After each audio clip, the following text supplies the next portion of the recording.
What's going on, guys? Shane of Rockpile Sound. In today's video, we're going to be recreating the drop from the Chainsmokers and Coldplay's brand new track, something just like this. This is what it sounds like.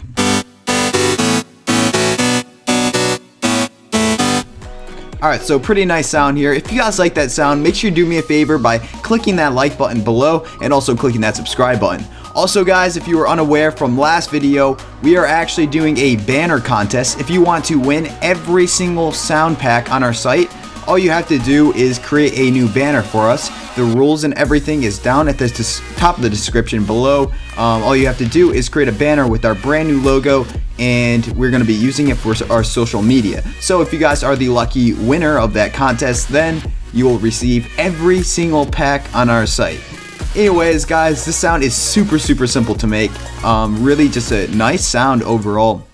The thing about it though is the chords. You know, the chords are really nice. So I'll also include this MIDI that you guys can download as well. It'll be a package download with the preset and the MIDI together if you guys want to mess around with these chords as well. So anyways, if you can hear the original sound, it sounds like we're using a lot of saw waveforms. Saw waveforms are so perfect and gritty. They're really nice for chords especially. So anyways, I'm going to turn on we'll just turn on our sub oscillator for now, and we're going to turn it to our sub waveform, or our saw waveform, my bad. And anyways, we're simply going to create our volume or amplitude envelope here. And this is what I did. I did a little something like this.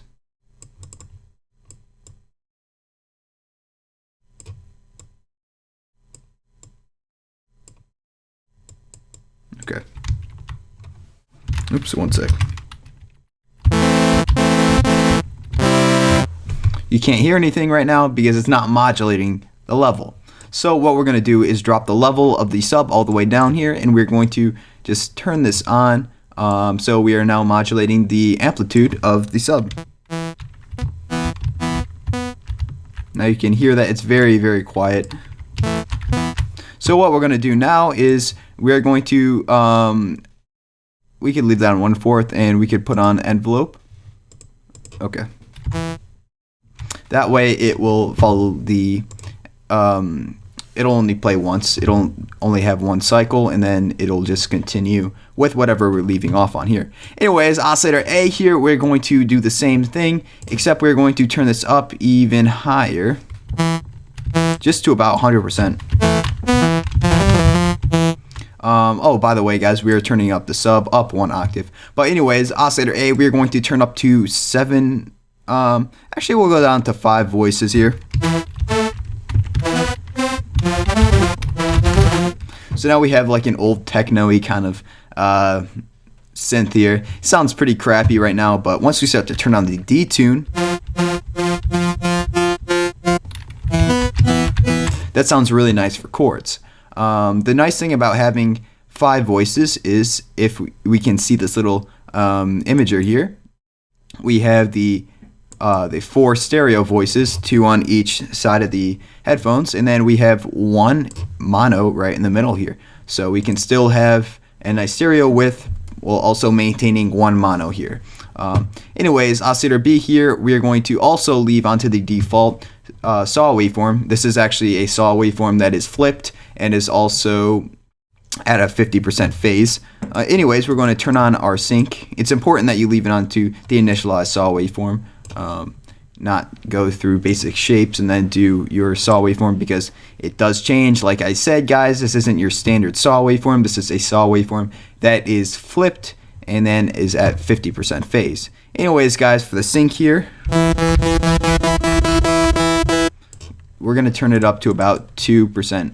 Once we start to get closer to 3%, we start to add in that extra harmonic, which we do not want. We're going to leave it around 2%. So we have about two copies of the waveform here.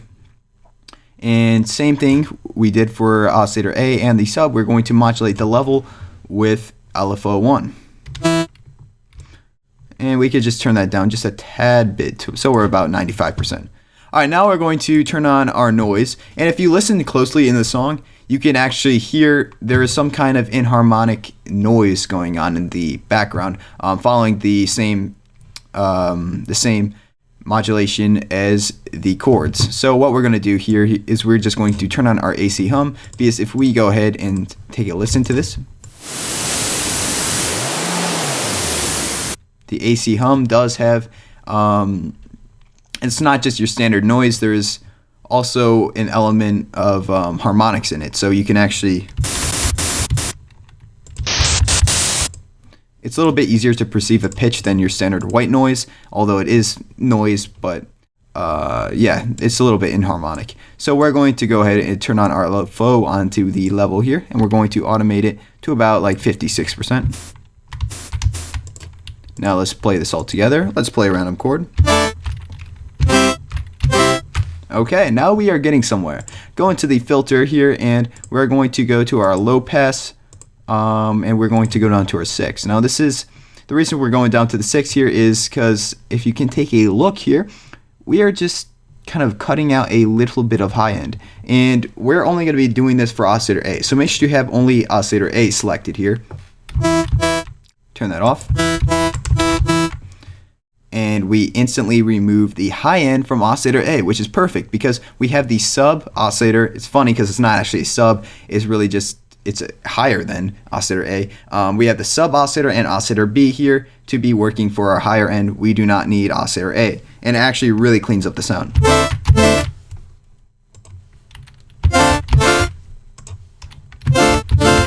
This makes it sound a lot softer, which is great. Anyways, into the effects section, we're going to turn on our hyper, and we're just going to turn on that mix just a tad bit. Dimension, you guys know the deal, low size, high mix. Now we get into the multi-band compressor. This is really going to even out our frequencies here. It's a very harsh effect, but you know, compressing it down like this really does even everything out and make the chord sound better. So we're going to turn up the multi-band gain to about 3 decibels. So now it's really starting to sound nice here. Now we're going to turn on the reverb.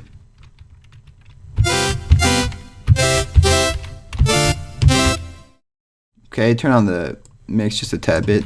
And now, of course, go into the EQ, and we'll just turn down the low end just a little bit, as well as just a tad bit on the high. Not even 1 decibel. So